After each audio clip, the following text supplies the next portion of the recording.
মূল বেতনের 20% বাড়ি ভাড়া 500 থেকে বাড়িয়ে 1500 টাকা চিকিৎসা ভাতা সহ 3 দফা দাবিতে বেসরকারি শিক্ষক কর্মচারীদের এই মিছিল। এতে অংশ নেন সারা দেশের এমপিওভুক্ত শিক্ষা প্রতিষ্ঠানের শিক্ষক কর্মচারীরা। প্রজ্ঞাপন জারির আলটিমেটামের প্রায় 1.5 ঘন্টা পর বেলা 1:30টার দিকে কেন্দ্রীয় শহীদ মিনার থেকে শাহবাগের দিকে মিছিল নিয়ে যান আন্দোলনকারীরা। শুরু হয় শাহবাগ ব্লকেট কর্মসূচি।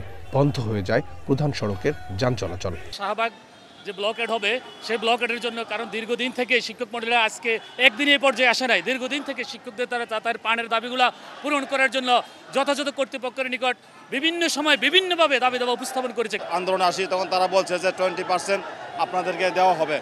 আমরা দাবি করছিলাম 45%, কিন্তু সে 2 মাস পেরিয়ে গেল, তারা কোনো প্রজ্ঞাপন করে নাই। আপনাদের পেশার প্রতি, আপনাদের প্রতি আমাদের সম্মান থাকবে, কিন্তু আমরা দেখতে পেলাম অত্যন্ত নির্লজ্জভাবে আমাদেরকে শুধু 500 টাকা বাড়ি ভাড়া বৃদ্ধি করা হয়েছে।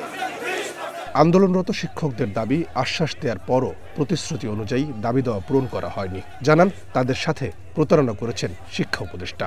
শিক্ষকদের সাথে একাত্মতা জানান গণসংহতি আন্দোলন সহ বেশ কয়েকটি রাজনৈতিক দল ও সংগঠনের নেতারা। 19% দেওয়া হয় সেটাও শিক্ষক সমাজ মেনে নিবে না, এবং যতক্ষণ পর্যন্ত 20% বাস্তবায়ন না হবে ততক্ষণ পর্যন্ত আমাদের আন্দোলন চলবে। যে আমরা আপনাদের সরকারের সাথে উপদেষ্টার সাথে আমরা যোগাযোগ করে আপনাদেরকে দেখি কি করা যায়, কিন্তু আমরা এইরকম আশ্বাসে আমরা বিশ্বাসী না। আমাদের সাথে কথা দিয়ে কথা না রাখার কারণে আমরা শাহবাগ ব্লক করেছি, যাতে ঊর্ধ্বতন কর্মকর্তাদের মধ্যে সরকারের দৃষ্টিগোচর হয়। এর আগে সকাল থেকে কেন্দ্রীয় শহীদ মিনারে অবস্থান নেন শিক্ষক কর্মচারীরা। এ সময় তারা অভিযোগ করেন বিভিন্ন মহল শিক্ষকদের আন্দোলন থেকে সরিয়ে নেওয়ার চেষ্টা চালাচ্ছে। তবে এখনো কঠোর অবস্থানে অনড় শিক্ষকরা। 20% আমাদের দাবি পূরণ করতে হবে, আর আমাদের মেডিকেল ভাতা, আমাদের চিকিৎসা ভাতা 1500 টাকা পূরণ করতে হবে। আমার শিক্ষককে জাতীয় প্রেস ক্লাবে পিটিয়ে রক্তাক্ত করার পর, আমার শিক্ষককে পুলিশ বক্সে ঢুকিয়ে থাপ্পড় মারার পর, আমার শিক্ষকের দাড়ি ধরে টানার পর, আমার শিক্ষকের জামা ছিঁড়ে ফেলার পর, আমার শিক্ষকের শরীরে আঘাত করে আহত করার পর এই ফালতু কোনো প্রস্তাব শিক্ষক সমাজ কোনোভাবে মেনে নেবে না। পরে শিক্ষকদের এই কর্মসূচিতে যোগ দিতে কেন্দ্রীয় শহীদ মিনারে আসেন এনসিপি নেতারা। সংহতি জানান আন্দোলনের সাথে। আপনারা কি